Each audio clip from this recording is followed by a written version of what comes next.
Good afternoon, SMITE fans, and welcome into Week 4 of the SPL. Finch and Mifflin here. We're on the desk, the Consortium of Knowledge, whatever it is that makes you feel better. And we're going to be breaking down these big sets coming up today, and I mean that when I say that there are some big sets coming up. And right now, Miff, doesn't it feel like we've gotten to the point where maybe aside from one team, just about anybody can win any game at any given moment? Well, it depends on who they're playing against, because Radiance is looking unstoppable, and empirically, they are unstoppable right now. Today, though, Rival might give it up to them. But you're right to point out, Radiance have not lost yet, man. And I mean terms of games played and overall sets. They are looking like the clear bar that everyone else must measure themselves against. And Rival, who, for my money coming in, looked like the strongest team this year, I think they finally found their groove as well. That's why this first matchup is so critical between Radiance and Rival, to see exactly are Radiance as far ahead as we think, or a team like Rival, who were runners-up at Worlds last year, and now with some roster changes, can they knock them off of that throne and start to get closer to grabbing that #1 spot for themselves? I'm excited to see it. Rival is a team that can put the early pressure onto Radiance. We haven't really seen Radiance push to their absolute limit just yet. I want to see how these guys can play with a deficit. Hopefully Rival will show us today.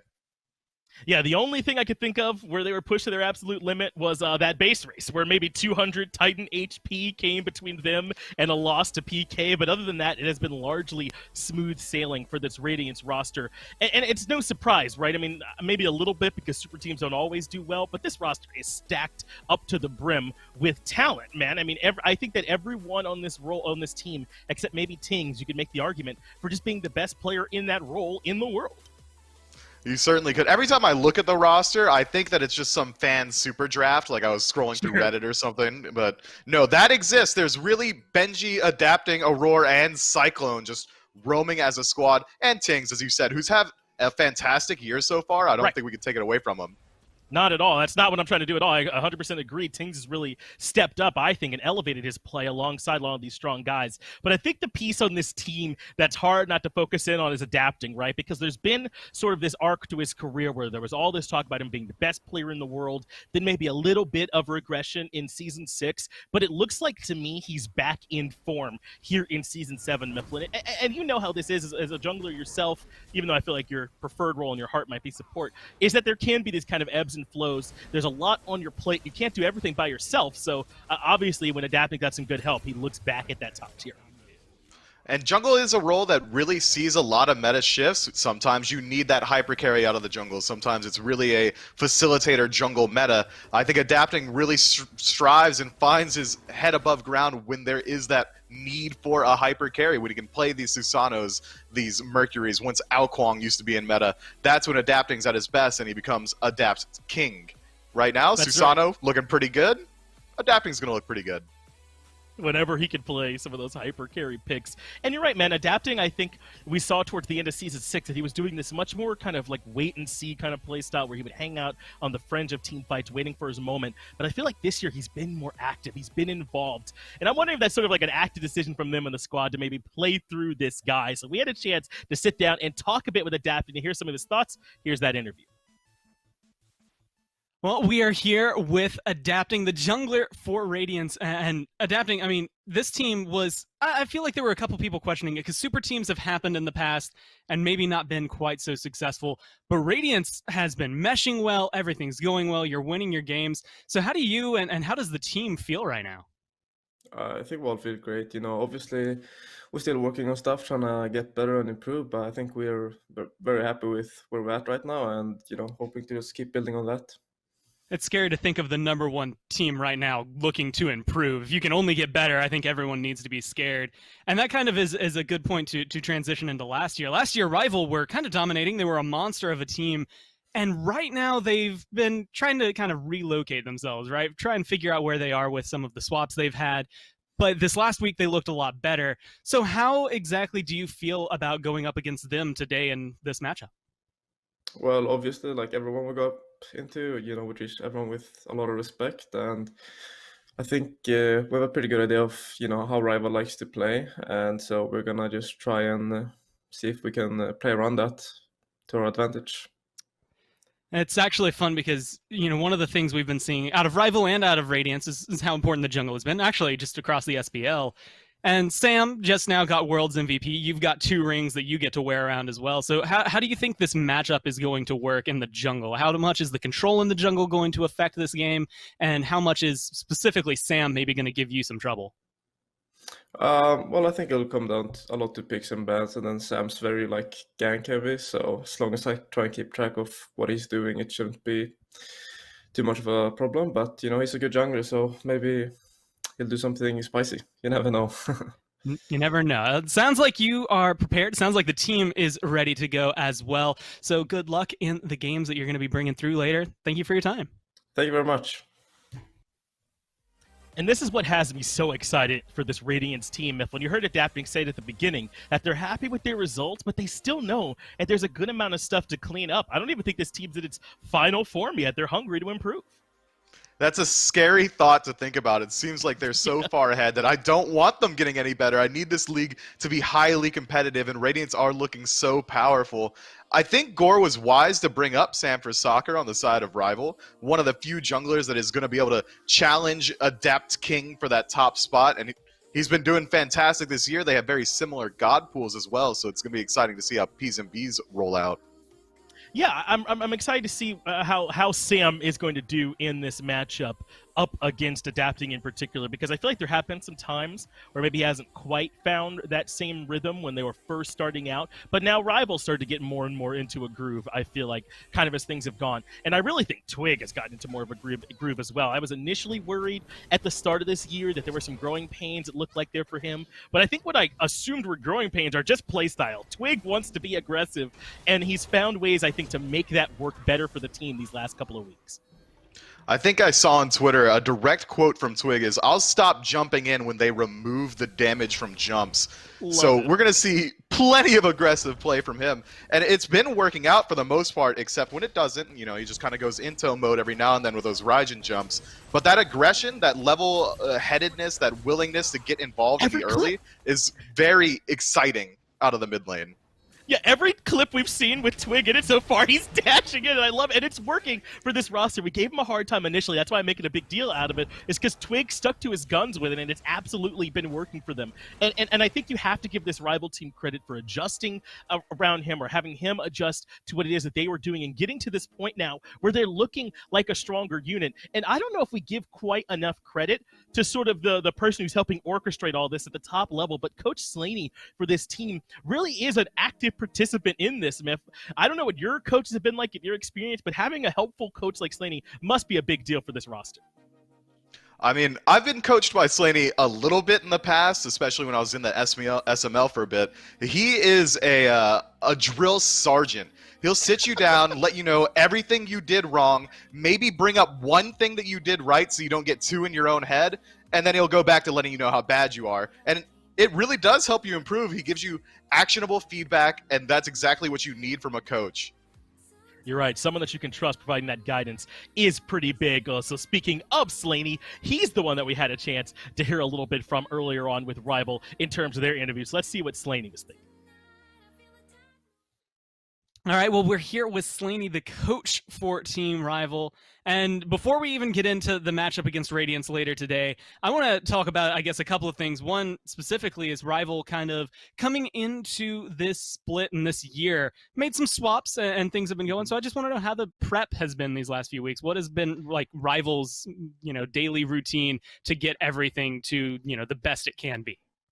Well, I think we're still trying to find like our play style and trying to play as clean as we can. I mean, if you watch our PK set, you can kind of see both ends of that. Like in game one, we had like a really good start and then we didn't play clean and we threw. Game two, we had a really good start. We didn't throw as hard, played slightly cleaner. And then in game three, we just played clean after having a really good start. Yeah. So I think it's like right now, we're working really hard on trying to figure out how to play as clean as we can in the mid game. Right now, I think maybe we're looking for a bit too much. Always looking for opportunities, and it's just trying to clean up that. So that's like our biggest thing right now. And luckily we have a bunch of really smart players, so it makes it really easy. I was gonna say it's probably easy because at this point you're just, molding clay. Everything works. It's falling perfectly into place because they know what they're doing. And you mentioned the night set. That's actually perfect because we didn't get to talk to you last week after that one just because of some webcam issues. So I guess I'll start this one just easily by saying, was there anything after that set, after that win against the Knights, that you wanted to say in any sort of interview? Well, maybe Paul should work on his god pool before he starts being in your bay. But other than that, it was good games. So being able to win that, you had mentioned that, it helped you kind of recognize and help the team recognize that they needed to kind of clean some things up where exactly, like, okay, this was a throw in this game, or maybe this caused us a lot of issues that we shouldn't have to deal with, so we can make that cleaner, much like you did in game 3. What did you kind of, other than those things, like, did you learn anything important that you're bringing into this week from the Knights? I mean, we experimented. We've been experimenting with different picks, like even the Cupid. So just like expanding the god pools and having counter picks is really good. I don't know if we really took too much away from this set. I think they kind of made a lot more mistakes than we had expected, even in the drafts, which I wouldn't say is like common for them. So I'm not sure if we can take that much away from that set that will help us going into Radiance, because I think that they're a really, really smart team with drafting. Yeah, that's actually, again, the matchup that you're going to be going into today, specifically Radiance, which has kind of been a behemoth so far this year. And I want to know, how do you prepare against a team like that? A super team, they've got a bunch of really good players. As you pointed out, they're drafting really well. They seem to understand not just the meta, but how to control the map. So how does prep against a team that strong go? What do you do to beat them?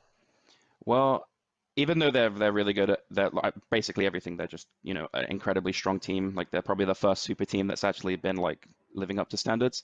They're not unbeatable. They're obviously going to be incredibly hard, but we have noticed like issues that we can abuse. Their drafts aren't flawless every time. They have key mistakes that we should be taking advantage of. We've noted them, and it's just kind of, I don't want to say too much without, I don't want to give other people free intel or let them hear it. But we do have things that we've noticed from them that we can take advantage from. So yeah. Well, you've done your homework. It sounds like it's going to be fun. And like you said, it's going to be a difficult team to overcome. But I think everyone is excited to see this one. At least I know I am. And I'm excited to see what's going to come out of it. So good luck in your games. Thank you for your time. Thank you.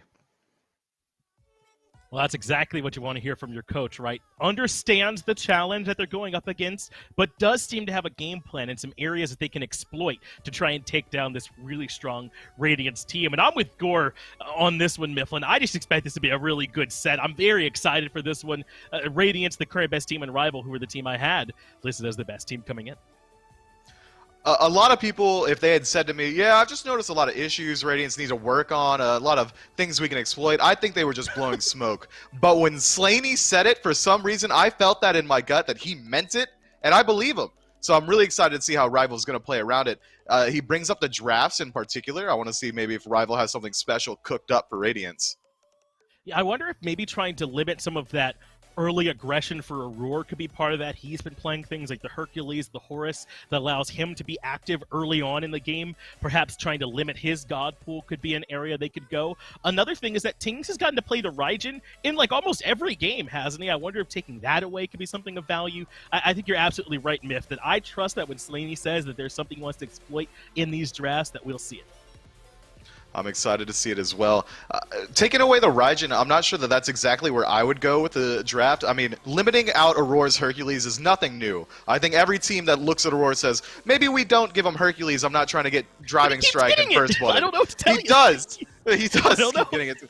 Maybe it is a secret. Maybe we shouldn't say it out loud either, so these other teams don't get away with it. Yeah, perhaps so. But you were saying that you wouldn't maybe want to ban away the Raijin. Are there too many other valuable picks, or do you think Tingz has a really wide god pool? I've caught a couple of Tingz's games. I like to watch these ranked plays. I like to watch the scrims on Twitch. And Tingz does have a pretty wide pool, and banning out Raijin leaves all these other incredibly meta mages available. His Merlin is really potent. He's very capable of playing Persephone. Now that Morgan's back allowed in the SPL, you got to be worried about that coming out of mid. I think limiting it just one mid mage through the bans might be a little bit of an oversight in the ban phase.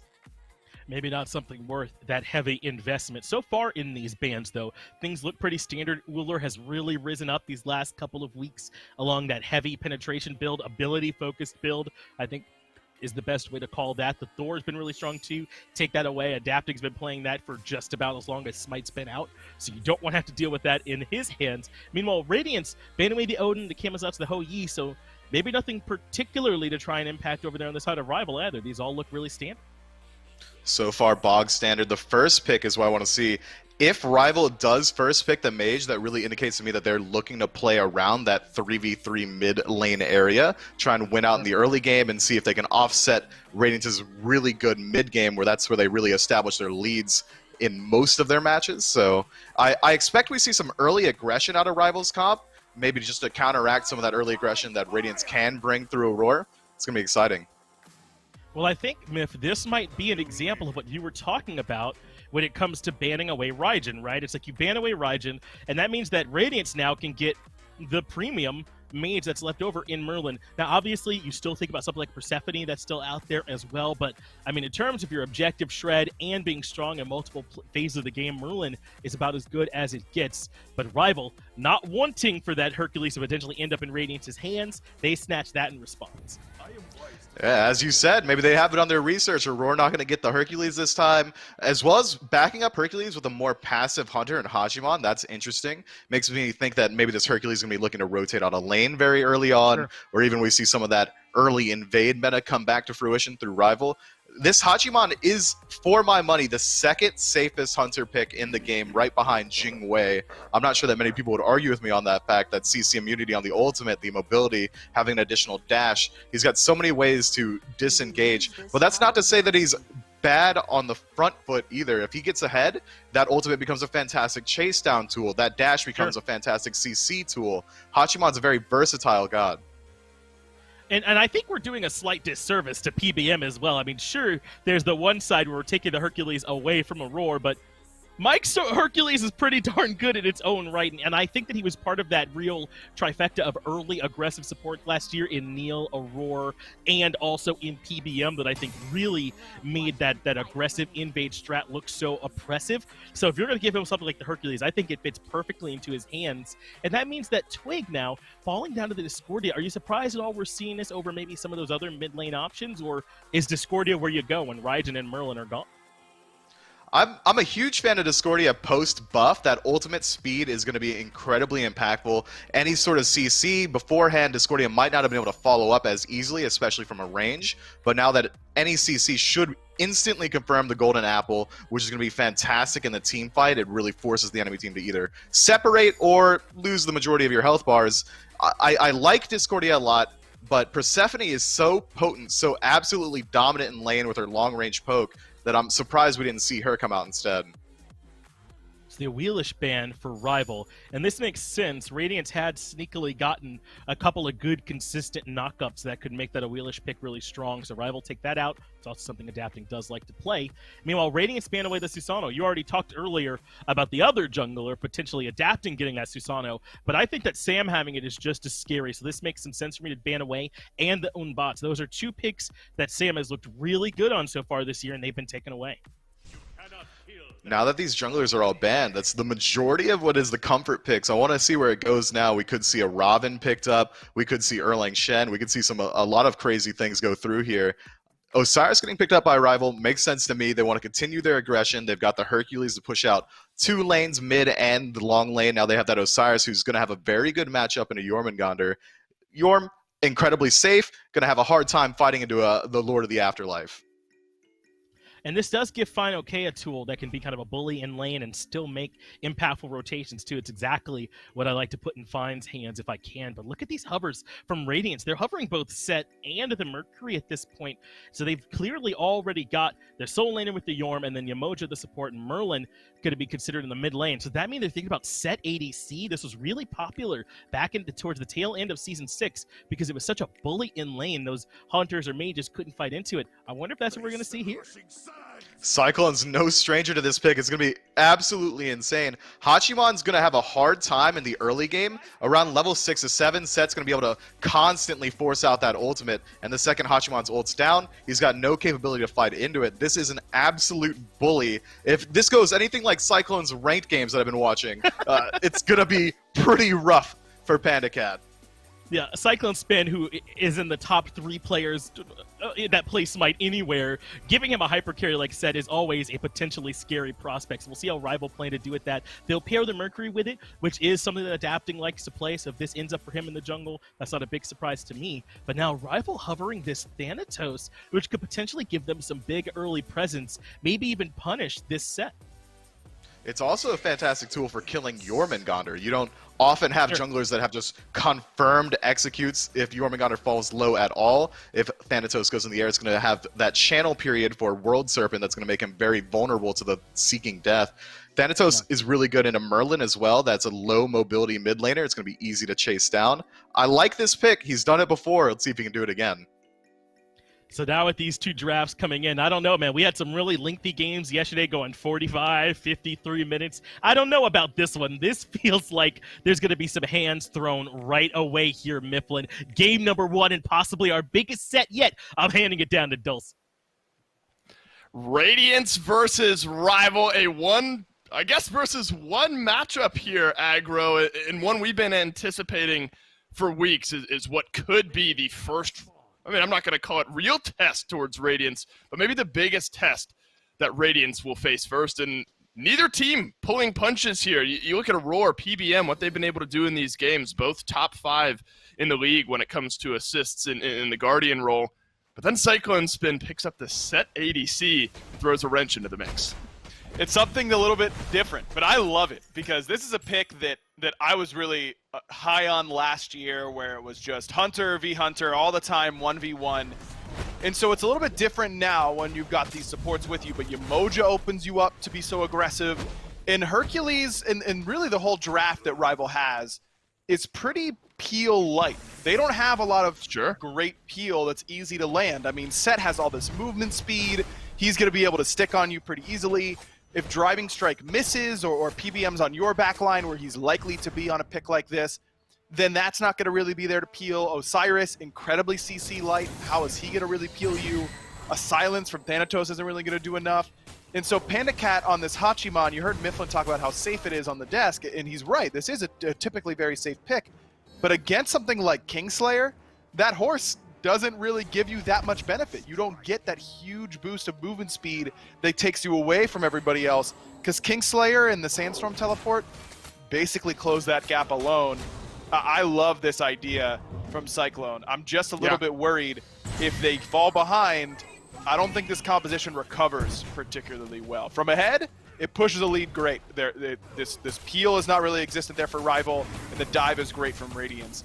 But I'm a little worried if they fall behind.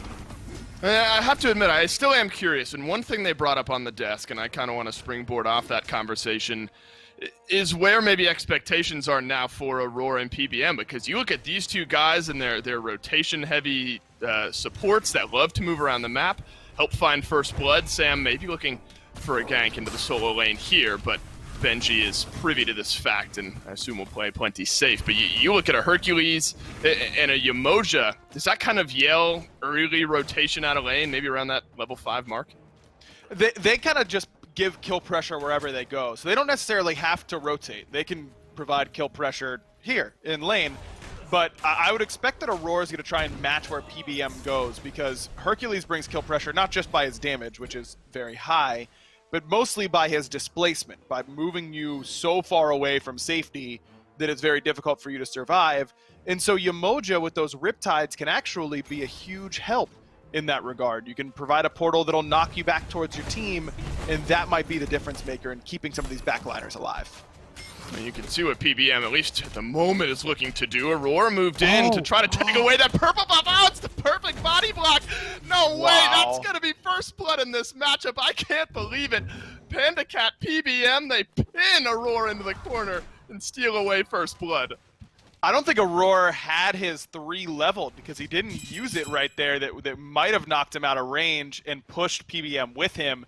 But what a great body. We've seen so many great body blocks lately. I feel like teams are just trying to execute this. We've seen it more so far in Season 7 than I think we did all of last year. I think that's the third perfect body block I can think of through 4 weeks. Unbelievable. And what a start to this game, and a perfect start for Team Rival. Aror wanted to keep some of those aggressive juices going, moves forward, tries to take away that purple, and just locked in off to the... This is going to be the least action-packed highlight I think you'll find, but look at that. Poor Aror just stuck in the corner. Man, that is the stuff that you love to do, too. I mean, that is just... Right. That's good, clean family fun right there when you and your boys just get the perfect body block on someone. And if they were going to be really tough, you know, if this is a casual game and I'm doing that with my friends, you know I'm letting them sit there for 5 to 10 seconds. That's VET, and then we'll kill right. them later on. Yeah, let them marinate in a little bit, but it's definitely more optimal to just put them out of their misery quickly. Well, realistically, though, Aggro, now that's first blood on PandaCat in a long lane that, I mean, to be fair, I think Radiance had found some early pressure, had sort of started to even out, but PBM and PandaCat underneath kind of that tier 1 tower line for the first part of this game. Realistically, though, what does that change as far as this long lane dynamic goes? Not a whole lot. I mean, yeah, the first blood goes over to PandaCat. Maybe it means that he can back and buy these Devourer Gauntlets a wave earlier than he was going to, which is impactful, but not the end of the world. That whole play happens because Radiance is trying to freeze the wave closer to their tower. So Cyclone doesn't assist in that invade at all. He's there just trying to hold the wave near his tower line so that PBM and PandaCat don't hold the wave near their tower line where they can set up great kill potential by plucking you into tower. Well, that was first blood. Are we going to maybe see another kill on the board here? There was some presence. Just now Aror rotating out of that long lane, moving his way over near that Fire Giant pit. Rival maybe feeling a little bit confident, moved over towards that blue side, but a fight would not to be. So now we started to reach that point, Aggro, where maybe it's Aror starting to mirror PBM. We're starting to look towards some of these mid lane ganks, and CaptainTwig on this Discordia is going to try to maybe set something up. Red buff steal, looking for it, but PBM unable to secure it as BigManTingz will pick up the red. Really good idea there by PBM to try and walk in, but great secure and presence of mind by Radiance. I mean, you look down the board here for Rival's composition. Osiris, early game. Thanatos, early game. Discordia, a little bit more late game, but her passive assists early game characters by giving them extra power. It happens all points in the game, but it feels the most impactful early on. PBM, Hercules, early game. I mean, this is an early game draft for Rival. It's not necessarily that they should be up 2,000 gold at this point, but they want to group and invade as much as possible. And maybe find a gank in the long lane. That's a silence down onto Cyclone, but he does have the dash back. Meanwhile, Fireworks over in the solo lane. fineokay down beneath his tier 1 tower. One more charge for Benji, but he won't hit it. And this one fizzles out with a non-successful gank in the solo lane. That opens up the door for Team Rival. Now to pull out this Gold Fury. Sanford Soccer playing zone. Drops down the apple onto CycloneSpin. CaptainTwig. What a shot, and Team Rival grabs the Fury as well. Stunned down onto Aror. It's the King's ransom for Rival. Gold Fury and a couple of kills. Wow, CaptainTwig has been working with the calculator in between sets. I mean, he just whiffs that ultimate right out of the window, it looks like, but it ends up bouncing and landing onto the back of CycloneSpin's head, and that's one of the things about Discordia ult, man. I mean, you throw it out there in a tight area in the jungle, and you go, hopefully this hits someone somehow. Cross and it ends those up fingers. landing. It's huge because Cyclone can't teleport in. He's crippled. It does a ton of damage to him. He doesn't have Aegis at this point in the game, so he's just holding that damage at that point. And then it frees up Sanford Soccer to use that execute on Aror instead. PBM drops the boulder down onto Adapting. Bad to worse here for Radiance. And remember, in that pregame interview with Slaney, early game was not necessarily something that Rival was concerned about. It was in this mid game, and I'd still argue we're somewhat in the early game, 7.5 pushing 8 minutes in. But Team Rival have grabbed themselves a 2,500 gold lead. And the big question and the big growth point for them, maybe according to their coach, is how they transition this early lead into the mid game. That's going to be huge because Rival's doing all the right things right now. They're taking as many engagements as they can on Radiance's side of the map.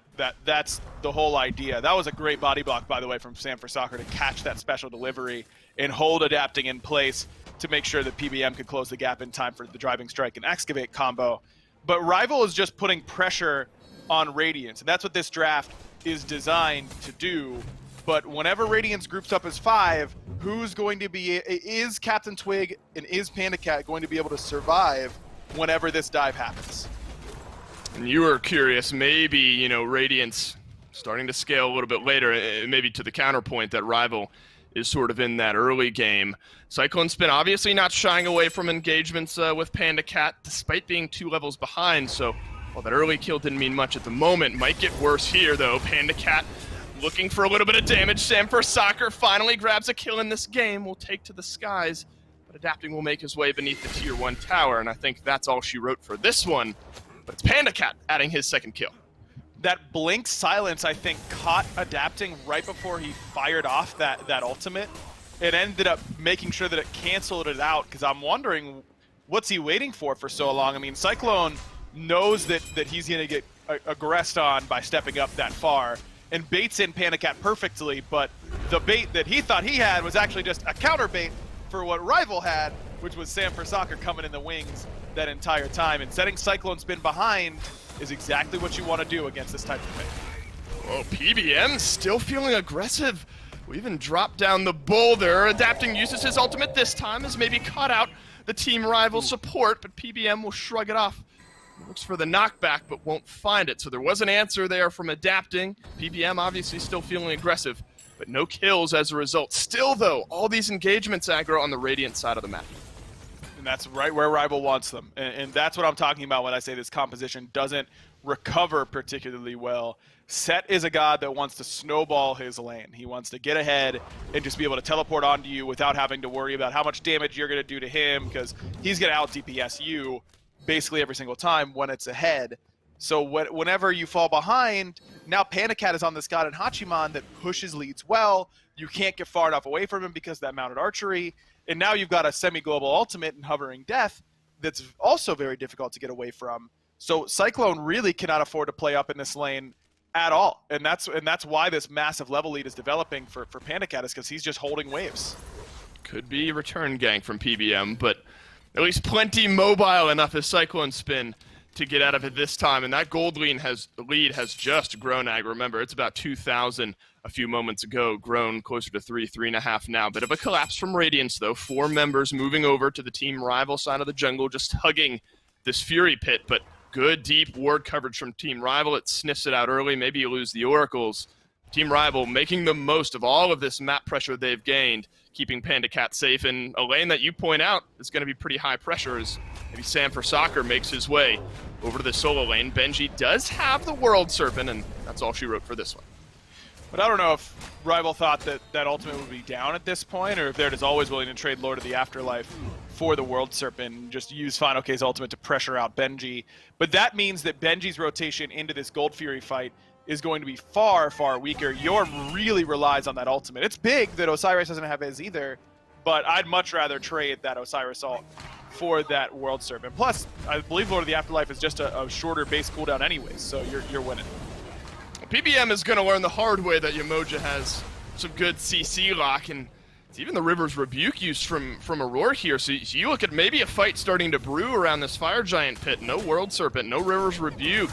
Team Rival, I think, realizing that, moved their way over towards the Pyromancer. Radiance moving themselves in, but it's really just Aror looking for a sneaky steal, but it won't be, as CaptainTwig tosses out the ultimate and secures the Pyro for Rival, just further extending that lead. And I think Twig has done exactly his job so far, which is don't get caught out on these rotations to help your team. It's one of the things that is really difficult to teach when you're not used to mid lane in particular, but I think Twig probably has a better idea, because he's probably caught mid laners trying to rotate to help invades a million times in his career as a jungler. That's what teams will do to you. If they think the mid's going to rotate, they'll just sit in the jungle and wait for you to rotate in, never actually affect the invade fight itself, but just get free kills because you're walking straight into their den. Twig has done a good job of staying at home, being available in case BigManTingz does actually show up for that invade, but not overextending himself. And when he's been in the fights in the mid, he's been landing everything he needs to land. Even the bank by Gold Fury I'm assuming he called bank, of course, because those are the rules around here.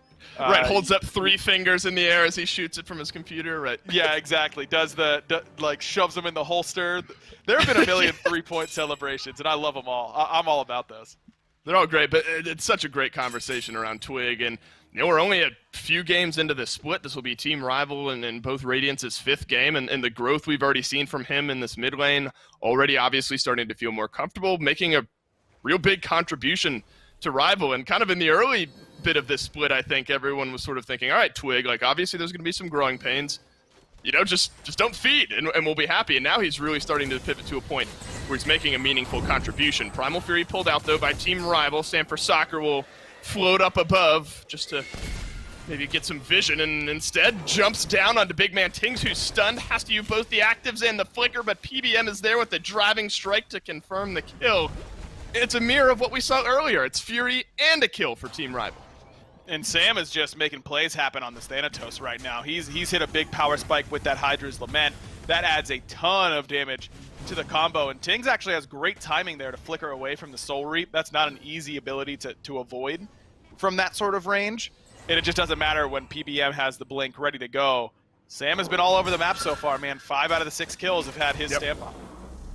That's true, and they've been spread out somewhat evenly over PBM, PandaCat. fineokay largely just left out on an island. There have been some attempted movements over towards the short lane where Benji and fineokay have been doing battle. Both of these solo laners stand at 0-0-0 up to this point. So now we're starting to reach that point in the game, Aggro. If we want to kind of talk about that solo lane conversation where you're expecting fineokay, you're expecting Benji to rotate in, but you're going to have a Jormungandr that's 2 levels down. And that's not a great spot for Yorm to be in. Again, a god that feels very oppressive from ahead, but when behind, you just go, oh, this guy's damage is kind of slow. He's pretty slow. He doesn't have a great movement ability. So if we can just lock him down with 1 CC, then he's going to pop pretty easily. And fineokay is not going to be able to die to him at any point. I mean, at this point, adapting comes over to the right-hand side, and nothing happens. Like, a 2-on-1 does not kill this Osiris at this point in the game, and that's why when you see these early blue buff invades, even if they aren't getting all of them, I mean, Radiance did a good job of coming over and securing a couple blues back-to-back, making sure that Benji didn't lose every single buff, lose every single XP from that. But at the end of the day, you're still forcing them to triple split blues when they're used to double splitting, or Benji's able to solo his own, and then they're leaving fineokay to solo his blue. That's a big difference in golden XP. Because, if I'm over here for blue buff adapting things, I might as well come for the wave because it's underneath tower, and I'm going to fall behind because I had to double split this. So let me get this wave real quick. But that sets Benji further behind. And it's just, when you're the one who has to respond to what the enemy team is doing, it always puts you at a deficit. CycloneSpin responding to a 3-man gank to the tune of a dash and both of his actives, something Rival might be able to take advantage of later on, but instead Radiance, realizing there's a numbers discrepancy, will pull their first kill of the game as adapting knocks down CaptainTwig. Finally something going for Radiance. There is a counter rotation back from Team Rival. Benji might be the ire of Rival's eye here. Aror stunned down. fineokay is indeed taken low. A nice stun onto Benji will counter out maybe a follow-up engagement.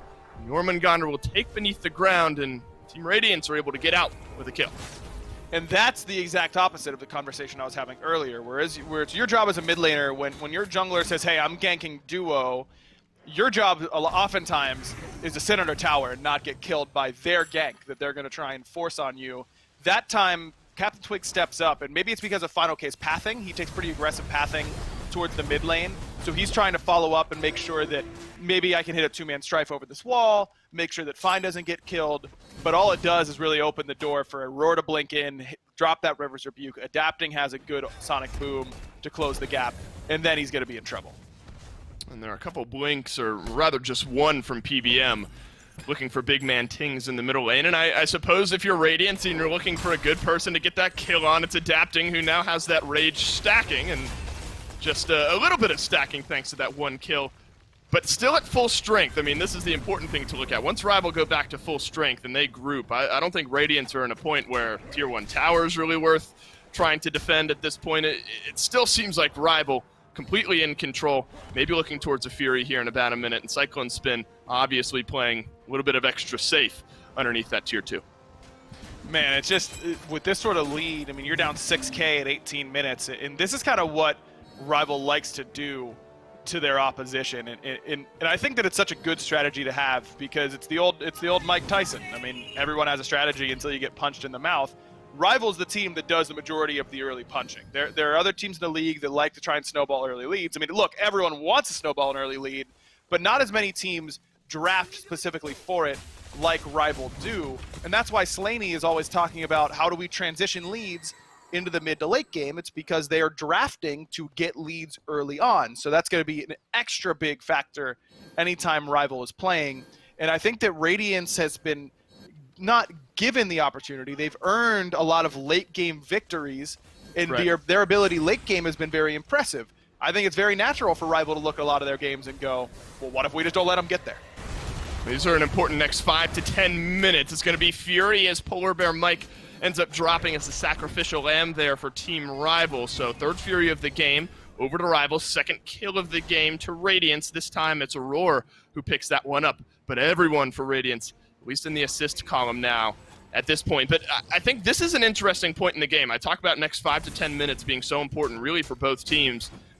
And I kind of echo back to what we saw and heard from Slaney, where he was saying we look for too much in the mid game. We get these leads and we overextend in the mid game. Do you kind of get a sense of more reserved play now from Rival with the lead they've built? Well, not from PBM with that positioning. Sure. For sure. I mean, he's in the midst of 4. That's something that you really can't afford to do. But overall, yes, I think Rival is not trying to force too much. I mean, you look at the player damage numbers; they're all pretty low across the board, outside of the solo lane where fineokay gets to chop at the tree that is Jormungandr for a large majority of the game for free. It seems like Rival is still staying really focused on objectives. Oh, that is the freest 1v1 of Sam's life, and this objective is on CycloneSpin over in the long lane, so the second kill of the game, 6th affected for Sam, continuing that high percentage kill participation on the Thanatos, a god we've, granted only a couple of times, started to see a little bit more. But this is a good rotation, I think, from Rival. Realize there's a lot of pressure now over in this long lane. fineokay will be over there. No teleport for him just yet. PBM still playing aggressively, though. Looks for the knockup, but still trying to maybe dissuade Radiance from looking towards vision control in this right side jungle. Good poke by BigManTingz. They know Sam doesn't have an ultimate, so this River's Rebuke is very important. But look at the scythe damage. Still not enough, thanks to healing from Aror. Adapting is able to put him down. They trade out 1, and that's such a big loss, I think, for Team Rival. You look at Sam at 2, 1, and 4, really starting to get some of those important items online, and pivotal to, I think, a lot of these fights that are going to start springing up. So just as we're talking about Rival, maybe not looking for a little bit too much, the rotations, I think, have been what we've seen. The 2 of the 3 kills for Radiance have been on kind of outward rotations. You look at PBM a little bit overextended on one side. Now Sam for Soccer rotates around the back. That's been where Radiance has gotten their kills on the board. I think Sam just got that kill on Cyclone so cleanly and left that he might have forgotten that he used his ult as an insurance policy, because that positioning looked like he knew that he could just press 4 and fly away should things get a little bit hairy, but of course he used that hovering death as insurance, not realizing how much damage he would do to Cyclone in that 1v1. So it's a big kill. Adapting gets it, so he gets that extra gold. That's huge. It lets him finish as Deathbringer. And now Adapting gets a huge boost in viability in these team fights. The Fire Giant question is always when, and Team Rival's answer is now. 10% HP, Benji in range. River's Rebuke will separate this fight, but Rival haven't pulled off the FG just yet. fineokay has to dash his way out. Down comes Sam for Soccer onto Adapting, but the crits and the lockdown is enough. Rival does secure the FG, but they trade out their jungler. Is the disengage going to be clean? Is the next question that needs answering. Good knockback there from Aror, forces the blink through from PBM, and he's able to get out to safety. So it's Fire Giant, but you lose 1 member. Team Rival, call it a pull ahead. Huge blink by PBM, because Aror was really causing havoc with those Riptides. But when I talk about players who know their job in a team fight, and sometimes that job is to die in the team fight, Sam for Soccer's play right there is perfect, because Adapting is lining up a fat Sonic Boom that's going to go through that Fire Giant. Fire's getting low. Rival has okay secure between Hercules and Discordia, but it's not great. Radiance is kind of caught. They don't have a lot of information. Aror popped in, saw it was about 60%, and then was zoned away. So they don't know exactly how low it is. So what Sam does is he dunks on adapting. He whiffs it.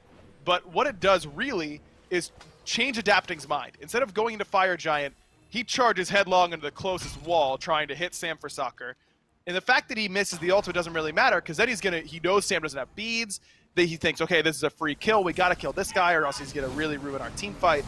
And Sam distracting adapting in that moment allows Rival to secure the Fire Giant. And then the fact that everyone else gets out is really just gravy. I think Rival is probably expecting to lose at least one more. But you get Fire Giant on 4 members. Sam doesn't get it, and that matters. But you're willing to trade that every single time. And that's really understanding that, yes, I'm going to die by going into this backline here. But that was Sam's job, was to distract everybody.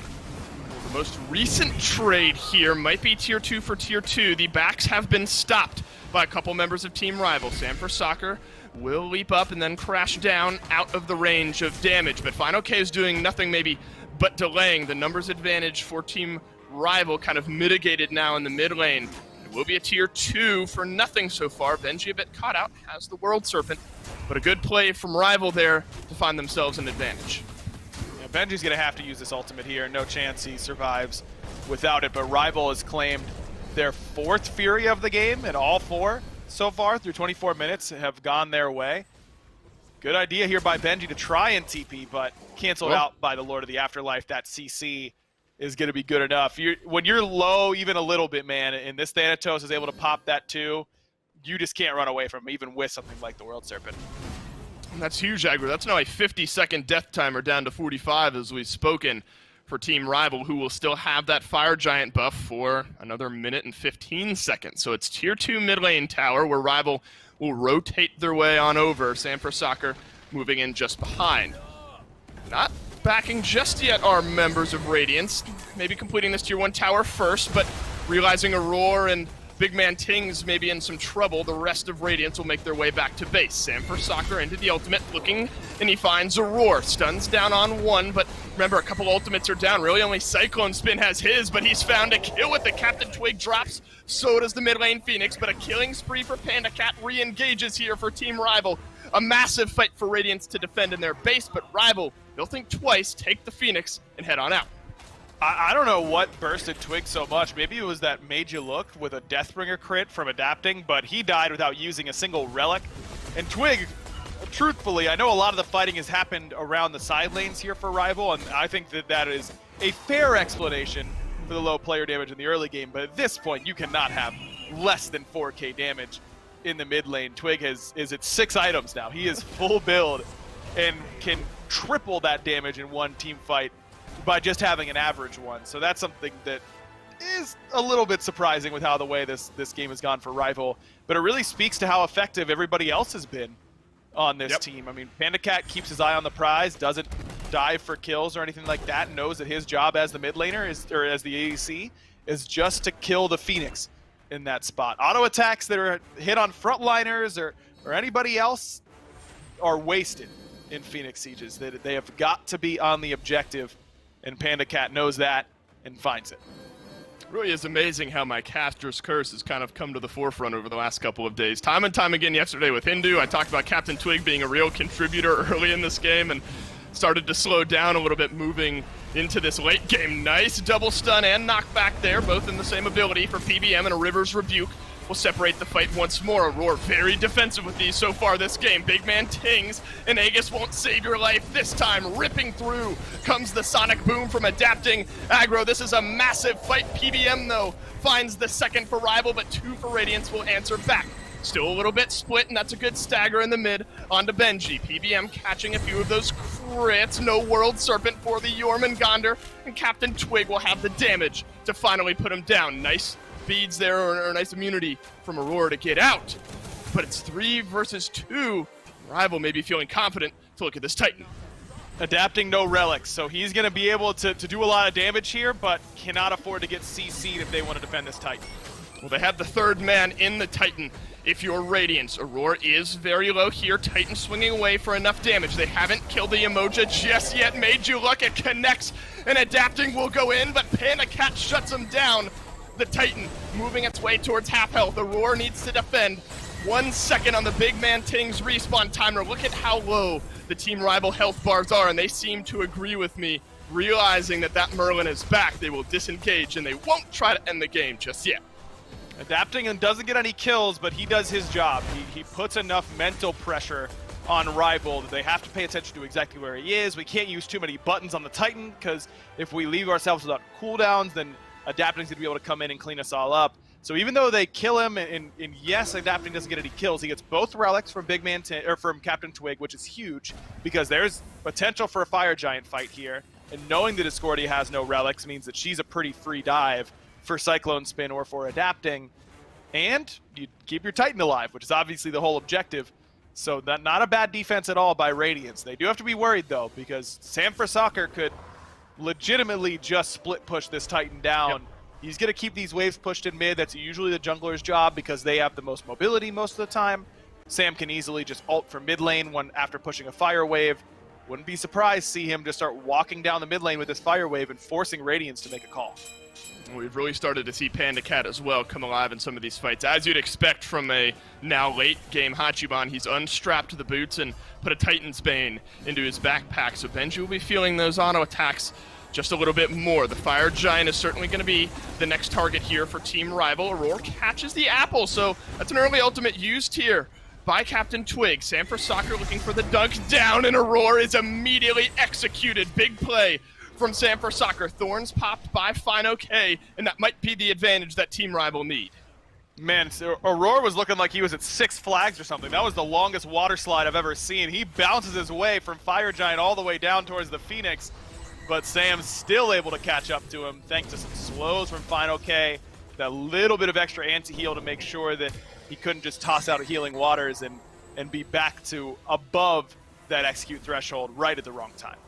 You do have to be careful here if you're Radiance. You know, teams will kind of do that fake disengage, but luckily there's enough word coverage from Radiance that spots out Team Rival now starting the enhanced Fire Giant, a 1v1 in the mid lane. CycloneSpin has to use the Aegis. What are you doing taking that one? Sam for Soccer wins at CycloneSpin. 1 minute on the death timer. Fire Giant taken low. Team Rival will finish this one up. Now it's Benji who's locked down. He does not have the World Serpent. Aggro, 2 members down on Radiance for at least 45 seconds, 5 members strong for Rival. That is a brutal loss for CycloneSpin to lose that 1v1 to 1 auto attack. Either way, incredibly close, but just that extra flat pen that Thanatos gets from Scent of Death, I think makes the difference in that 1v1. If Sam mistimes that auto onto the Aegis or misses it, then this game might be still going, but as it stands, looks like it might be over. Adapting needed to pull out another magic trick here, but doesn't have it this time. A River's Rebuke maybe pulls this one back, but Aggro, I don't think it's going to be enough. Team Rival move their way into the Radiance Titan. They will take it down. Sam for Soccer finishes on a rampage, and Team Rival, they swing first. Man, Sam has just really turned on the Jets as of late, hasn't he? I mean, he makes incredible late-game plays against Sanguine on the Susano a couple weeks ago, and here on the Thanatos, just drives the pace of this game from minute 1. It invades on red, invades on blue, and Rival, it's not like they just sprinkle a Thanatos into the composition and go, oh, here's a bit of early game, we'll see if it pays off. They draft for exactly that style, and then they go in there and they execute it to perfection. This is the Rival that we saw last year and what we expected from them. Maybe not this early, but they're executing very, very well today. Well, Aggro, I wonder if we're starting to get to the point now where we need to stop saying Rival slipped up early against United, because recent memory is them dominating their opponents, save 1 3-game set. Rival are looking clean here in game number 1. That was a blast to cast. I imagine Finch will have some fun breaking it down. Thanks, Dolson and Aggro. That's not the only way to try and have some fun is us casting here. I also remind you all that we're currently partnering with For Fans by Fans to bring you brand new SMITE merchandise with your designs. That's right, your designs. Pretty cool, huh? I'm going to bring this on over here so I know what I'm saying. Visit the SMITE fan force, submit your own designs for official SMITE merchandise. Winners will receive a special in-game reward and commission on all sales of their designs. This is actually really, really cool. Go check it out. You can see already some of the stuff that has been submitted. There's some really great stuff there. I love that we're working on this. And you know what else that I love? Mifflin, who's joining me here on the desk. I also love watching really good competitive SMITE. It wasn't you, Miff. I saw your face. I love watching competitive SMITE, and that's what we're getting right now. That's the first individual game loss, I'm pretty sure, for Radiance all year long. And Miff, I think it starts with that early aggression getting stifled on their side here early on this game.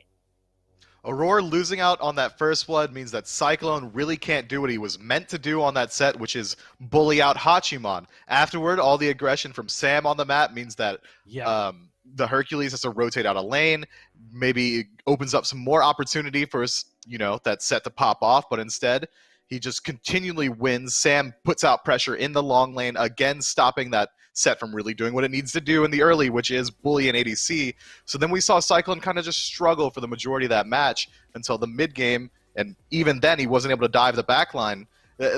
All of that could have been avoided had Aror not fallen early. Maybe we would have saw a completely different game there. Unfortunately, that's not how it pans out. Radiance has 62 total deaths in the SPL this year so far. 18 of them were in that game. Yeah, that just goes to show how in control Rival were, and that's the only way I can think to describe this game. It does start, I believe, with good setup from Team Rival to be able to punish Aror a bit in that early game and kind of throw them off that balance they were looking for, Myth. But also, I think it's worth talking about how Sam just maintained that control all game. It was a clinical, steady uptick for this team in order to take down Radiance here in this game. There was never a moment where they faltered. There was never a moment where they gave up some of their pressure. It really looked like, to me, at the 12-minute mark, that the game was over. In all honesty, I mean, you trust a team like Rival to be able to hold on to that, lead, especially with an early game pick like Thanatos. You said exactly at the 12-minute mark to me, oh, so it's over, huh? I was like, well, Radiance has a way to get back in this. They have fantastic dive. You said, no, Rival's too good. They're not going to throw this lead. 5,000 gold at 12 minutes. And they didn't. They continued that aggression throughout the game. And that backline focused comp that Radiance had, the set and this Mercury, had an incredibly hard time getting in, dealing damage to priority targets, because Aror was behind the majority of the game, because they didn't have a true initiator in this Yemoja. And you heard Aggro break it down during the game. I think it was really important, that fight around the Fire Giant, where Sam Berserker goes into adapting on the backline and stops adapting for getting in with that Sonic Boom, because I really do think that Sonic Boom might have been their best initiation tool that they had at their disposal, and that kind of getting taken out of the fight, forced to the wayside, even with Sam dying there, allowed for them to secure the Fire Giant, and everyone else got out scot-free on the back of it. That was another huge sequence, another big play from Sam. Sam's just been playing lights out. There's nothing to really say about it. He's consistent every single game. He gets his team leads. He deals immense pressure throughout the entirety of the map. He is, for my money, likely the best jungler in the SPL right now. I'm pretty confident in saying that because of his consistency. No, not everyone has a good game every game, but I haven't seen Sam play poorly yet.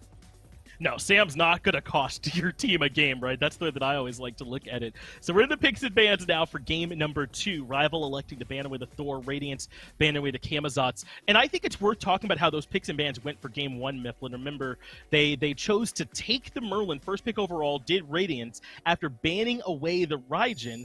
And I wonder if maybe giving that Hercules over to PBM was a bit of a mistake. He played it so well that game. He and Sam, for my money, were the reasons they had so much early aggression. And that's what they drafted for. Thanatos, Hercules, you want to win the early game? Those are two of the best guys to do it with. The second level 5 rolls around. Both of them bring global pressure. PBM can honestly just act as a secondary jungler, or even a pseudo-assassin with the raw damage that Hercules brings. And the survivability means that it's going to be a lot more difficult for him to get caught out compared to something like a Yemoja, or even generally most other Guardians. It's very difficult to kill a Hercules in the early game. And it's worth mentioning that I don't think Yemoja has looked particularly enticing so far in the SPL. When she does end up making it through, she has struggled at times. So we'll see where these supports and mid laners choose to go because the Raijin now banned as well. So I think that's kind of the big interesting highlights, right? What supports we're going to see getting played this game and what mid laners we're going to see get this game. And I wonder if this Ullr is already an early mid pickup. We've seen some Ullr mid have quite a lot of success lately.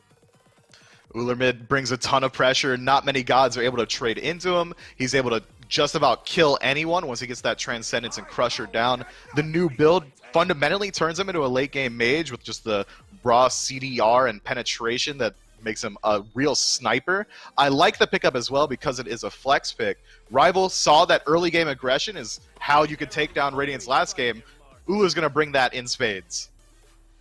Radiance electing to take their backline at the top here of this draft. That makes sense. Benji's done a good job reacting in terms of his solo lane picks. You don't have to rush that, and they can still decide where do they want to go between solo, or not solo, but support and jungle potentially with this third pick after making sure they got the Ho Yi and the Merlin for plenty of AoE and control early on. They do. Merlin, the main thing that he does is objective shred. It's very hard for him to deal a ton of damage in these team fights without some 6 CC. He's not the most survivable mage either, so picking him up this early opens them up to some counter picks out of the jungle. If a Thor is able to dunk on him, I know he's banned this game, or anything like that, Batz finds him in the back line. It's very difficult for Merlin to get out of it, as Flicker is one of the worst escapes a mage can have. It's very short range, it's a very small jump, but it brings so much in terms of damage towards any sort of CC target. If they get an early lead, you can move towards the Gold Fury. Merlin does enough in his strong points to make up for his weak, and I like that pick. It's strong for them. I talked about how Radiance had already selected their back line. Well, Rival locking down the front line. They've got Yemoja and Sobek now picked up. And Myth, Sobek has kind of risen up, I feel like, lately as well. He has a ton of tools. The Charge Prey is great displacement. The Tail Whip is good. Lurking in the waters is hard to argue with either, with a giant AoE slow and big burst damage that can come out from that. You liking this Sobek pick as much as everyone else seems to? I am a huge fan of Sobek. It especially covers some of the deficiencies of Yemoja. She's not the best initiation. She doesn't really have the best peel in the world. She brings a lot of healing. She can separate a team fight with the ultimate. But as far as raw engagement goes, as a support, she doesn't have very much of it. So once late game rolls around and Sobek's able to rotate out, he's going to bring that. He's going to be able to pluck out the back line. He's got fantastic peel tools and tail whip, chase down potential, and lurking the waters. I think that Sobek is a incredibly strong Guardian, and you pick him for the late game, so sending him into solo lane means he's going to get there a little bit more quickly, hits level 20, and it's going to cover a lot of what Yemoja doesn't bring. So as far as it fits into this team, perfectly. Well, looks like Sam has earned a respect ban here, Mifflin, as the Thanatos taken off the table here for him. So he's going to play something else in the jungle here this time. Meanwhile, Adapting will not be reprising his role in the Mercury. He'll be playing the Unbots instead. And this is banned away back in Game 1, so it is worth mentioning that this is a really big pick for Adapting to be playing. He has arguably the most important ultimate on the map with this Fear No Evil in his side. And Adapting's the kind of player that I want his hands on the most important cooldowns in the game. And he's going to be able to find it. He's so good at playing around the sides of the map. Even on that last Titan defense, we saw Adapting rotate all the way around to find his way to the back line. He found a way to loop around on a Titan defense, yeah. Exactly. That's Adapting's playstyle, and when you're playing Hunbots, if you loop around with Fear No Evil, finding that onto priority targets is going to completely shift the team fight. So I like him on this Hunbots, and it's going to be able to get involved a little bit more early on than we saw last game on the Mercury. So Radiance ban away a second jungler here in the Awelish. Meanwhile, Rival ban away 2 supports with the Bacchus and the Xing Chen, trying to limit some of Auror's aggressive options. But he can still get aggressive with this Artio. And as expected, looks like they are going to wait on Benji's pick as well, with that solo still having not been grabbed. So I like Artio. She can be aggressive, but I feel like she can get caught out the same way that Yemoja can. If you can interrupt that dash in her bear form, she's kind of a sitting duck. She really is, but she does bring some healing to counteract Yemoja, so maybe if this fight goes on a little bit longer. It's mostly in-combat healing. It's exclusively in-combat healing, so he's not going to be able to take out those prolonged fights like Yemoja will. But I like the pickup because it's going to be able to stop Sobek from finding the Plux as easily. It's going to lock down this Ullr a lot more easily. Artio brings a lot of long-range lockdown, so if Olorun moves up a little bit too far, that root can come through, then you immediately start your dive. This Pele pickup, good luck, Merlin. You got Flicker, she's got Volcanic Eruption, she's got knockups. It's going to be very easy for her to find that dive in the backline. That is a lot of dive potential, isn't it? Between her and that Sobek, those two can get back there and cause all kinds of havoc. I mean, even potentially Ullr can add some damage to that with decent range of the hail of arrows. But yeah, I didn't think that Anubis was very likely to come through there for Radiance. Instead, it will be the Amaterasu, which makes sense. If you can make some early rotations to get that aura involved in the team fight sooner, Ama's a great pick. Ama's also going to just completely blow Merlin's objective damage up out of the water. If they find that passive onto Gold Fury, get the fire stance channeled on that, it's going to burn away incredibly quickly. Rival's going to have to react almost instantly if Radiance starts to move in towards an early objective. Yeah, perhaps even preemptively if they want to get there in time to try and slow them down. A Rival hand Radiance their first individual game loss. Can they seal the deal in Game 2? It was Radiance's first loss, Finch, and it wasn't particularly close. I mean, that one is a 30 and some change minute game where Team Rival, they take a small lead in the early game, finally maybe clean up some of those mid-game woes that Rival felt they had, and complete the sweep down the stretch, and really just took one final Fire Giant to kind of blow Radiance out of the water.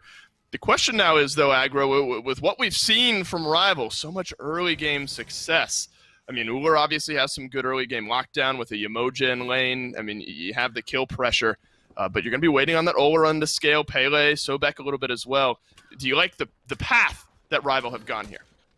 It's very different than game number 1. And when I'm talking about a team that wants to hit you in the mouth early on, snowball leads, I don't know that this draft does that particularly well. But they have the overall initiative just because of this Yemoja Ullr lane. Everywhere else, I'm not so sure. Oh my. Yeah, look at that.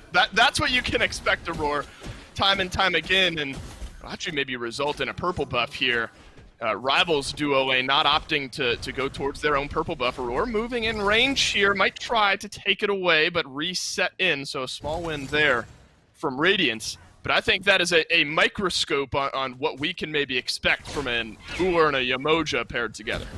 Especially when PBM goes upgraded Sunder with his first Relic, making sure that whoever they want to kill is going to die. And so much of this game is going to really rely on how well CaptainTwig can do on this Olorun in the mid lane.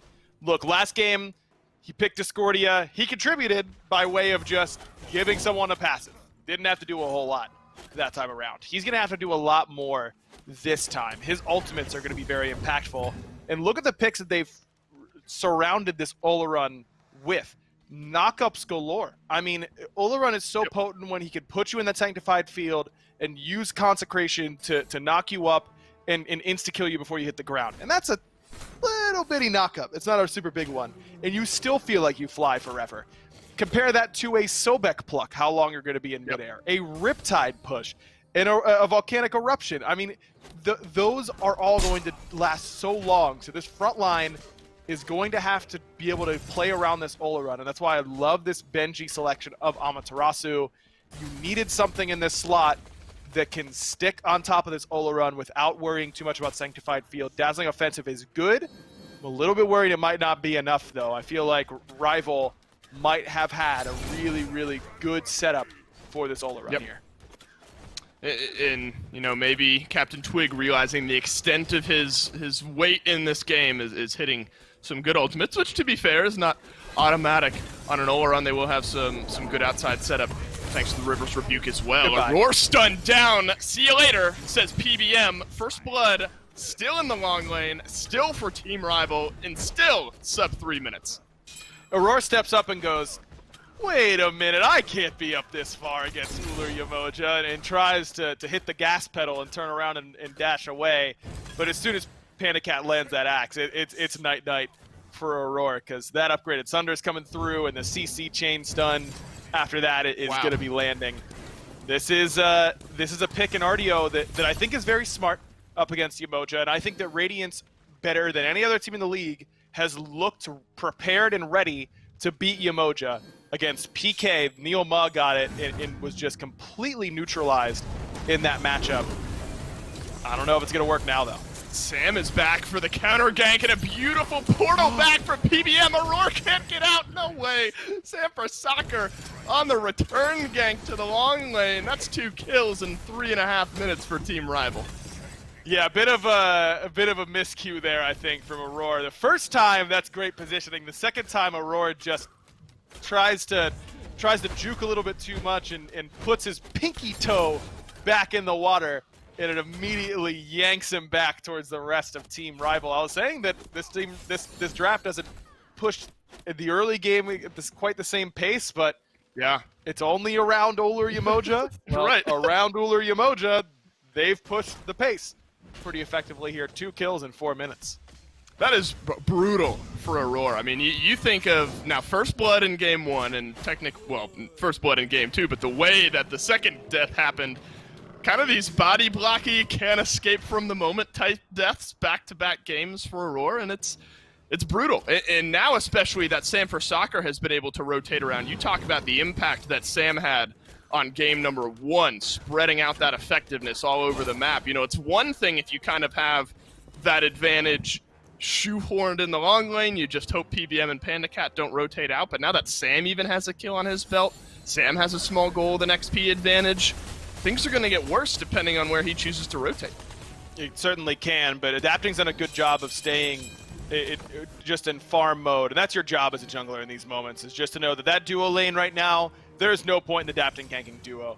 You just have to farm as much as possible to try and stay relevant. He's actually slightly ahead of Sam in XP right now, and that's pretty important to just try and stay relevant in this game, because now as a jungler, you lost options. You lost the entire left-hand side as a potential avenue for invades or fighting.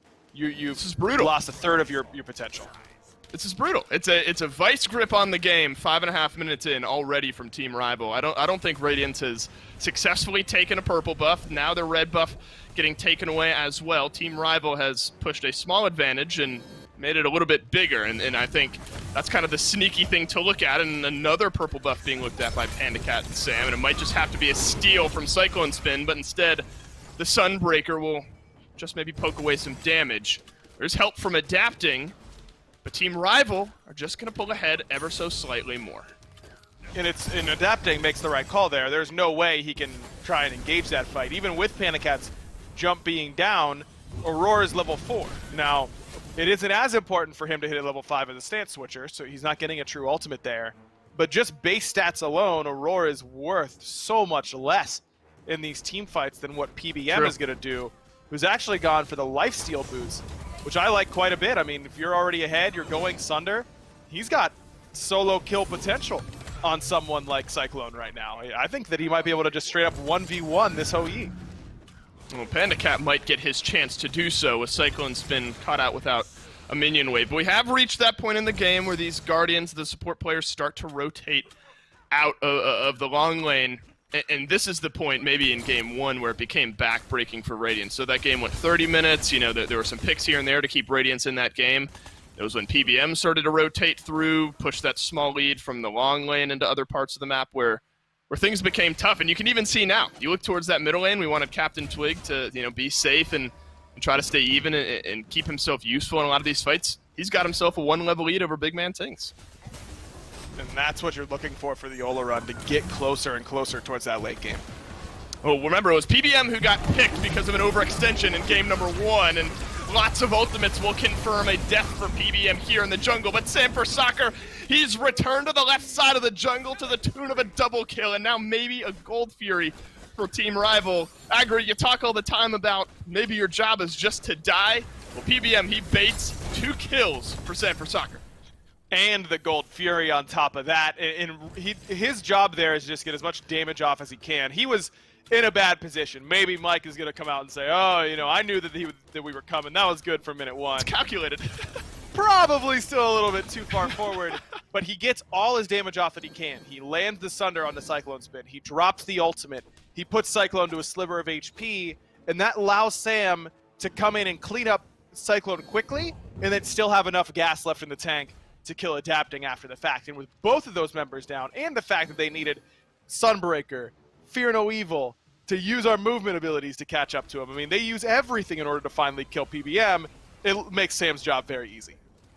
And he'll take that free double kill 7 days out of the week. Now he continues his pace. A killing spree for him. 3 kills on the board. Only 1 kill unaffected.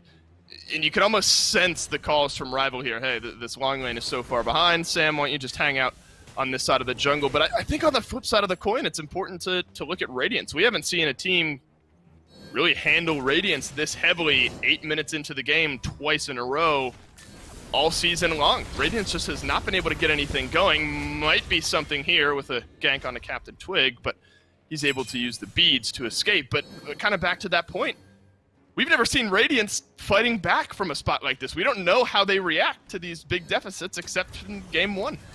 Exactly, and that's why I think this strategy from Rival makes so much sense to me. Just go for this early game pressure in duo, because Aror and Cyclone have looked so good that I think a lot of teams just haven't even tried to contest them, because usually it's Aror picking Hercules and CycloneSpin picking Ullr, and they're the ones who have these pressure gods. And with Radiance really focusing on getting BigManTingz one of his comfort picks, both games they've top picked Merlin.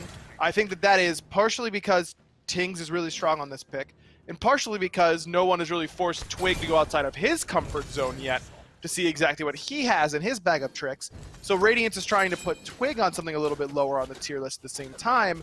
What that's done is allowed Rival to just go, we don't care how much Twig's going to do. In game 1, he was really not doing that much. We didn't need him to do anything else. We could just win so hard because of our picks elsewhere. And Twig's job is to just hard in. Just let him relax in the mid lane. And he did that. That's his job here in this game so far as well. Just let this duo lane run it down and survive as best you can in mid. And I think this has to be double scary for Radiance. We talked almost a couple minutes into this game about how Team Rival scales, especially when they're already ahead this far. It's a good sanctified field. Remember, SamForSoccer, he's got 3 kills. He's on a killing spree. He'll take 2v1s, 2v2s any day of the week, and he rotates through to the tune of a kill onto Adapting Aror, taken low, and CaptainTwig will notch his first kill of the game. BigManTingz makes it out alive, but it's another 2 for none for Rival. And Twig just has such good positioning in that moment. Knowing he has no purification beads, you'd think that's a pretty free dive.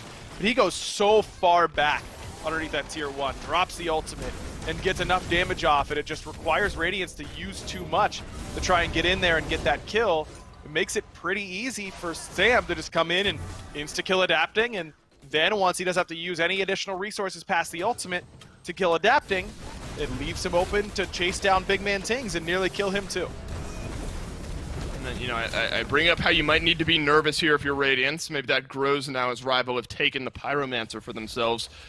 It seemed like in game number 1, the only door that Rival opened for Radiance to get back into it was, I don't know if you call it overextension, questionable rotations, whatever it was, but of the 3-4 kills that Radiance had in game 1, 80% of them, of 5, I have 3 out of the 5, I suppose is the math there, we're on single picks, and maybe that's Radiance's way back into this game.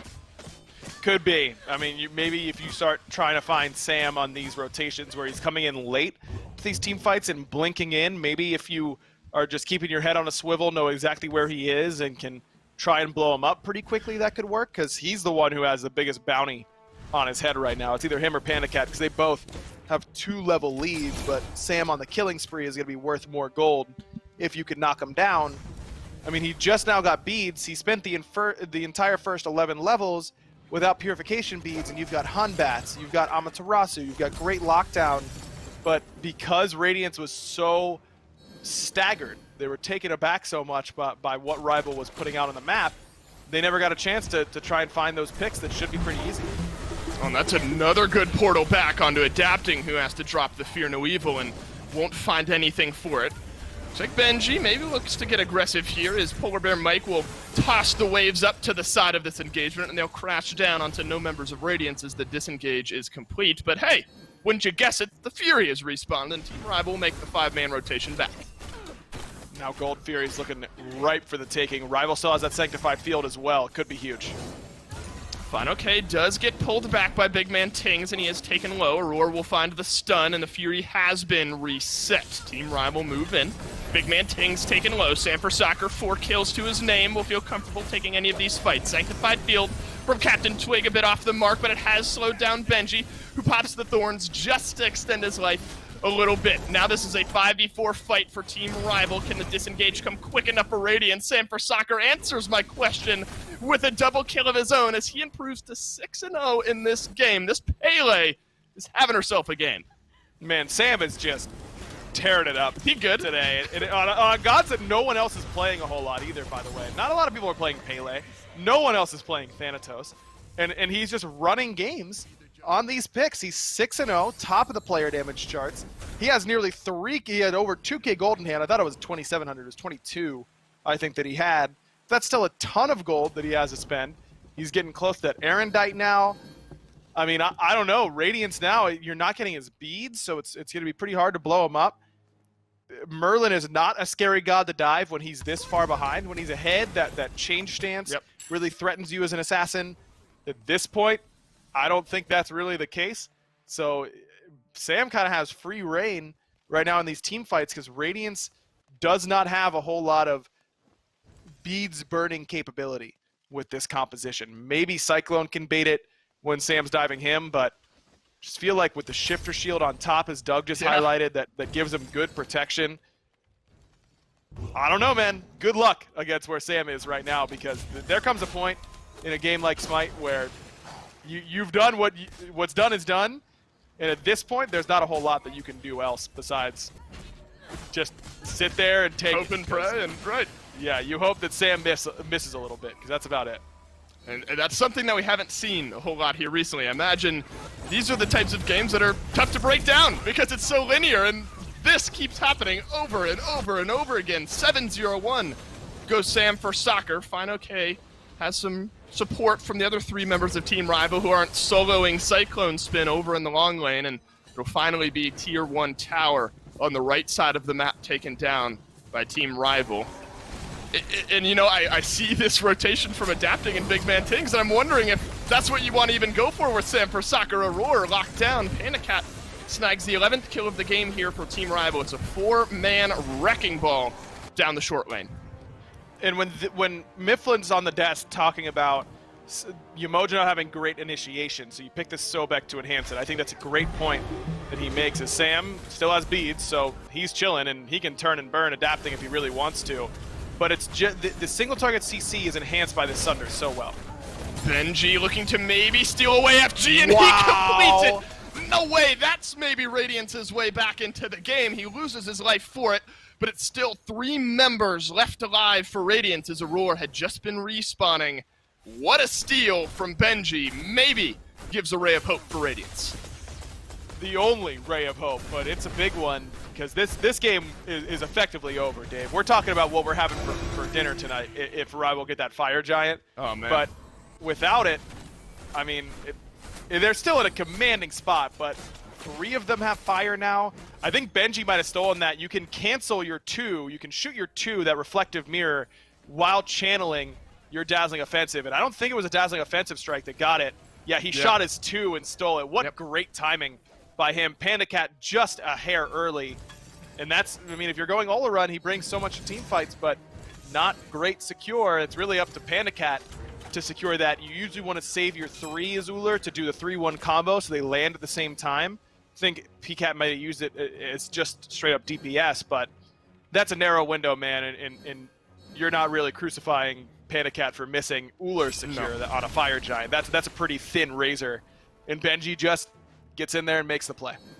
Well, a lifeboat swoops by Radiance, and its name is Benji, and it tosses out a life raft there. But it does feel like one of those steals where the game's not quite even, so it's still Radiance on the back foot. It's less of a what can Radiance do with the buff, and now what Rival can't do because they don't have the buff. And maybe this Tier 2 tower spends a little bit more time alive, but it still falls down nonetheless. It might be Phoenix Turtle time here if you're Radiance once this mid lane tower goes down. Really smart, actually, but I think that was adapting and maybe Tings that proxied the mid wave to make sure that Rival couldn't just walk from Tier 2 tower on left in and take mid Tier 2 as well, and it really stalls that push by a good minute and a half, 2 minutes, which is just time that Radiance needs to farm. I mean, at this point, can anyone kill Sam for soccer? No. No one can. He's level 18, he's 7-0, he's huge. But when we're all level 20, can someone kill Sam then? Probably, yeah. I mean, leads in the early game don't matter once you're all 6 items and level 20. Those are all gone. So Radiance just hoping this game stretches out for a little bit, and they've done what they can to get there. At least Benji has with that steal. Well, the stretch out might only be for the next minute and a half or 2 minutes. You know, Team Rival, I'm sure, won't be dissuaded from thinking about the next Fire Giant that will be coming up in the next 2 minutes or so. In the meantime, we kind of return back to just farm, get some extra gold and items online for what might be the next Fire Giant collapse, and Sam4Soccer instead is tired of waiting and will blink down onto CycloneSpin, who will leap away, but good read on the situation by Sam. Cyclone has the stun. That's a close engagement, especially in a 2-for-1. Sam4Soccer finds his 8th kill of the game nonetheless. No, that was actually really well played by Cyclone. Maybe if he jumps into the Suns, it's a little bit better even, because Sam then has to stay in range that entire time. But now there's a window, because Adapting has a little bit more damage now. He's finished that Erendite. You just got Sam's ultimate and his beads in that moment. This is where maybe you can kill Sam. You're going to need more than just Adapting. Adapting can't kill him down 4 levels through a shifter shield, but you've got an opportunity at the very least. And that's all you can ask from Cyclone in that moment. Yeah, but once you get through Sam, then you have a level 19 fineokay, a level 19 CaptainTwig, a level 18. Man, you sure are fun at parties, huh, Dave? Yeah, that's we're feeling good. Look, you know, we got you're one right. window, and Dave here to rain on all of our parades. Good lord. It's You're been right, raining enough by here the in way. Georgia that I'm not trying to do that, but You think this is rainy, dude? I was just talking about how Georgia weather is so much better than up in Pittsburgh. It's actually insane. well, it's only for like 2 days. Yeah, 2 days. But Dude, in Pittsburgh, I'm lucky if I get 2 days of sun at this point in the year. Like, it's raining all the time. You gotta... The weather down here is nice, Dave. I'm in a good mood when it's raining, because it Sure. reminds me of home a little bit, you know? It's the right time of year. Give it a few months and we'll all be sweaty and sad. And Radiance are feeling maybe a little sweaty and sad at the moment, and sweating out of nervousness that the Fire Giant is back in 15 seconds. And I don't think you can count on a Benji miracle steal every time the FG comes up. And honestly, I think there's a world, Aggro, where this game is maybe already over if Team Rival have taken away that first FG, and will look to end the game shortly after this second. Yeah, I agree. I think that it could have been a 20-minute win against a team like Radiance, which is just crazy. But that goes to show you how good a team can be, that like Rival, where they get these leads and they know how to push them really, really cleanly. If it wasn't for that one hero play, we really might be talking about that. Or at least a Phoenix is down and the game is effectively on life support for Radiance. As it stands, they're not looking good. You know, they're in the ICU for sure, but they still got a shot. Well, it's back into game we go, and immediately over to the Fire Giant Rival go, and it's 4 members of Radiance still making their way back out of base. fineokay, a moving ward. Benji maybe in range, but smart this time from PBM. Toss up the waters, keep anyone from entering, and we'll take the Fire Giant for free, please. Does cost you 2 ultimates, though, because of that paranoia from Rival, so that is relevant to not have that Sanctified Field or Rivers Rebuke. That's Fear No Evil onto Sam, and maybe that's what it takes. A couple ultimates down onto the Pele. And still Sam somehow isn't sweating as he walks his way out, and his actives are just now coming back up and might have to use them here, and it's the Blink that is used more recently. So Fire Giant still on. 5 members of Team Rival. 3 ultimates down for Radiance. Could be Rival maybe looking for a fight. Could be, because Sam's going to regen a lot in between this It's healing full from health. PBM, which was critical, by the way. That Mending Waters that came through gave him enough health and the shield to survive. fineokay has found a knock-up onto BigManTingz in the back line, and look how healthy that Sobek is. The rest of Rival not even concerned about their solo laner, but fineokay might need to be concerned. Nice big stun there from Aror onto a few members of Rival, and that might just slow down this push as the mid lane Phoenix is down to about half. But between the healing from Olorun and Yemoja, feel like this is just another opportunity for Rival to start sieging. Sam split off now onto that right-hand side. He's looking to try and split push down that right Phoenix. That's a 4-for-1 split. How will Radiance respond? And it's adapting off to the side. Does not have the Fear No Evil. Sam4Soccer will solo this Phoenix in the snap of a finger.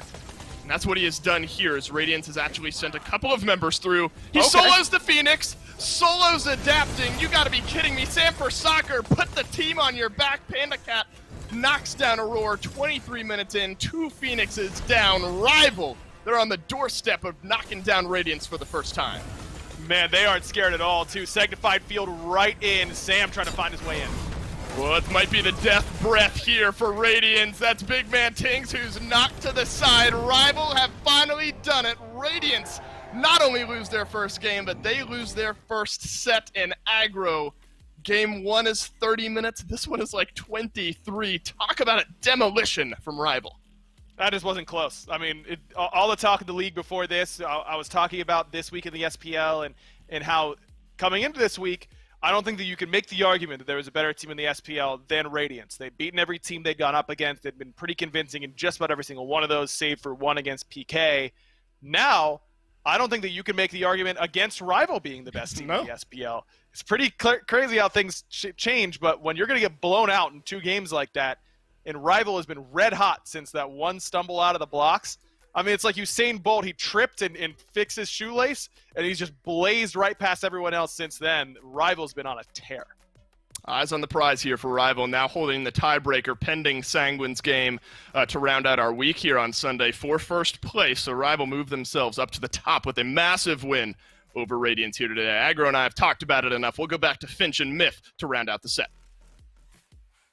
Thanks, Dolson and Aggro. Turns out that being the defending champs and one of the best teams for all of Season 6, and then being one of the best teams here in Season 7, yeah, you deserve a little respect put on your name. What an impressive set this was here from Rival over Radiance. And Myth, I really came into this set expecting that we'd see 3 really good games, going the distance, but instead, Rival really outclassed them, and it's hard not to notice that Aror struggled at the beginning of both of these games. I think that could be the difference maker. Maybe that's what Slaney was talking about that pregame interview. We found out what the weakness is. Let's blow the support out of the water. It's going to completely stipend all of the early aggression that Radiance has been able to do in all of their games. CycloneSpin, as a byproduct of Auror's poor early game, has some more quieter sets. I mean, only 1 kill in Game 2. That's insane. My jaw was absolutely dropped the entirety of the time. It almost felt like an Obey match, how hard they got blown out every single game today, Radiance that is. And you never think you'd be able to make that parallel, right? But that's what happens.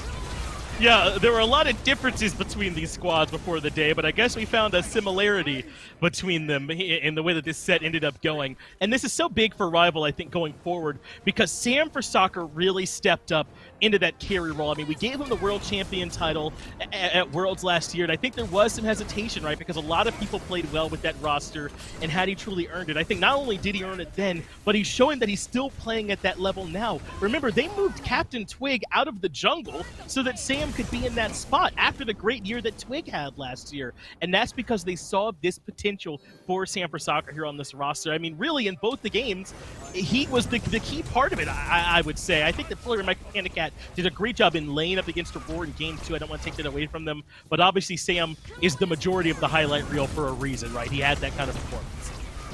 Sam for sociopath, Sam for safety, it doesn't matter what you want to call him. This isn't exclusive to this set. He's been having a fantastic year. Early aggression, late game hyper carry. I mean, right here in this clip, he's going to take this Phoenix and adapting his life in one fell swoop. I mean, this guy is a one-man army, and he's been a consistent source of early game pressure and leads for Rival.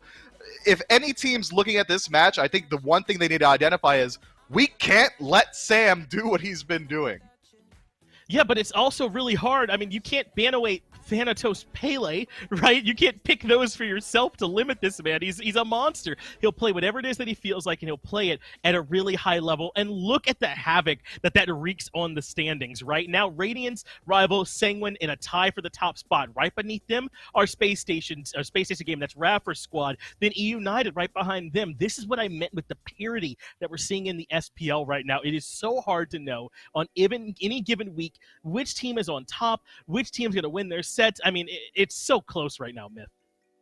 Yeah, when I do my SPL votes now, I just click on the left side every time, and I know that it's still going to be a 50-50 on whether or not I'm right. And I think it's been working so far. Today I did actually vote for Radiance. I think the majority of the fans at home did as well. So they kind of costed us some points. Maybe send your hate their way. Just kidding. Don't do that. please. But I do think that what Rival did here was show that there are some weaknesses on this Radiance roster, which is that a lot of the times they really do trust, I think, Aror in particular to be their early to mid-game sort of engine. He's able to get ahead and then work with Tingz well in that meantime before adapting at Cyclone, and Benji can rotate over and carry them from mid to late. But they blew that all up here, did Rival. That might be a potential weakness of Radiance that the squad has to fix. But we talked about what Radiance did poorly. Rival should be getting all the praise for what they did well, and CaptainTwig was a big part of that. He's standing by for the post-game interview. He sure was. Thank you, Finch. Dolson with CaptainTwig, mid laner for Rival. I don't have a mic for you to take away this time, so luckily we're doing it virtually. But big congrats, first of all. A massive win over Radiance, and I'll start it off. I think we were all surprised, not necessarily that you won, but it was as quick as it was. Do you think you guys as a team were maybe a little surprised with, I won't call it easy, but how convincing you guys looked against Radiance today? Yeah, we're really surprised. I expected Radiance to play and draft around preventing like our early game. I think we're a really good early game team, and they kind of let us do what we want. The start of the game, both games, and we got like really good picks. The Mike and Max got a first blood on Aror both games, and so I feel like we just got off to such a sick start. So it's not really that surprising after we got off to a good start. Right, and that's, I think, what a lot of us expected. And then that sort of rolled from the long lane, from that duo lane. Sam starting to make some early ganks over on that side of the map for you guys. And the story is kind of written, at least in game number 2, from then on out. What kind of thoughts do you have around the way Sam has been playing for you guys? Sam's been an absolute monster. He's been a little bit inconsistent. Like some days I think he wakes up and has like quiet games, and some days he just wakes up and he's the best player of either team. He's just the best player in the game, and he's been carrying his fair share of games. Absolutely. I'm excited to see the way him and the team continues to grow throughout this split. With this win, technically tied at 4-1. With Radiance and Sanguine, but you've beaten both of those teams. Do you think you guys are now carrying the confidence of a top team here in the SPL? Oh, absolutely. I mean, I honestly think that every set is ours to take as long as we don't make a million mistakes. I feel like we're the best team right now. I may be the weak link, but like as long as I continue just like improving every week, then honestly, we should be the best team in the league. And you certainly look like it through 5 games so far. Congrats to you guys. Big win to move yourselves up to the top of the standings here in the SPL. But that's only the first game we've got for you. We're going to take a quick break, and when we come back, Renegades against the Knights.